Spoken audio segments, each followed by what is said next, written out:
I just spent 2 weeks in Washington, D.C. My accommodation costs $0. I didn't stay in a hostel, I didn't use hotel points, and I didn't crash with a friend. I stayed in an apartment in a beautiful old row house in a historic neighborhood, and I took care of a cat. I'm going to walk you through exactly how I got the house sit, what I did while I was there, and most importantly, what nobody tells you about staying in a stranger's home. This is how house sitting works for someone who's over 50, works a 9-to-5 job, and travel solo. So let's just start with the basics. I use a platform called Trusted House Sitters. You pay an annual membership fee, and there are different levels depending on what your needs are. And that gives you access to thousands of homes around the world where homeowners need someone to take care of their pet while they're away. The concept is actually very simple. You stay in their home for free, take care of their animals, keep the house and the animal on its schedule, and everyone wins.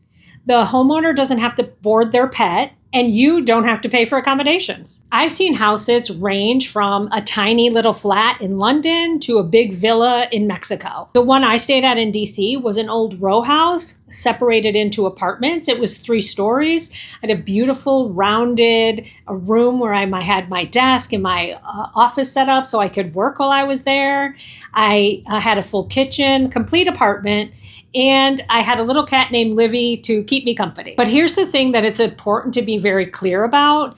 This isn't a free vacation. It's a trade. You're exchanging your time and pet care for free accommodations. And that distinction really matters. So how did I get this sit? I have been on Trusted House Sitters now for 5 years. I have a whole video coming out that talks through the process of setting up your profile on Trusted House Sitters, so watch for that. Because I have been sitting around the country for several years, I have many 5-star reviews and I have built up a very good reputation. I keep it very clear of what I'm looking for. When I'm going to a place like DC, where I know I'm gonna be out and about, I like to limit the types of pets that I have so I can make sure that I give them the best care.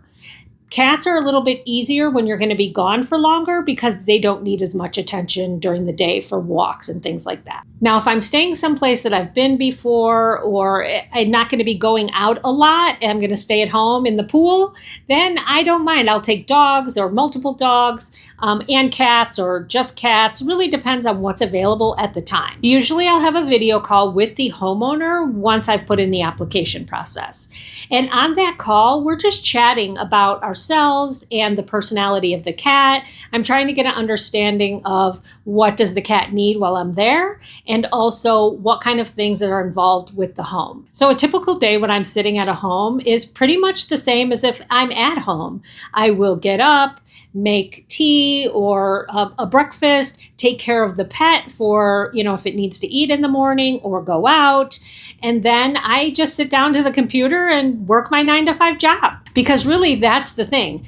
I'm not on vacation. I'm working full time. I'm just doing it from DC instead of at home. The reality is most of my day looks exactly like it does when I'm at home. Answering emails, joining meetings, doing the same work I could do anywhere. The difference is that when I'm off, I get to walk out into a city that I've never explored before. And that's the real magic of house sitting for someone who works remotely. You're not quitting your job to travel. You're just changing the scenery while you do it. Now, I mentioned giving you the truths about house sitting. So let's talk about the trade-offs, because it's very important to go into this with your eyes wide open. Most importantly, you are responsible for someone else's pet.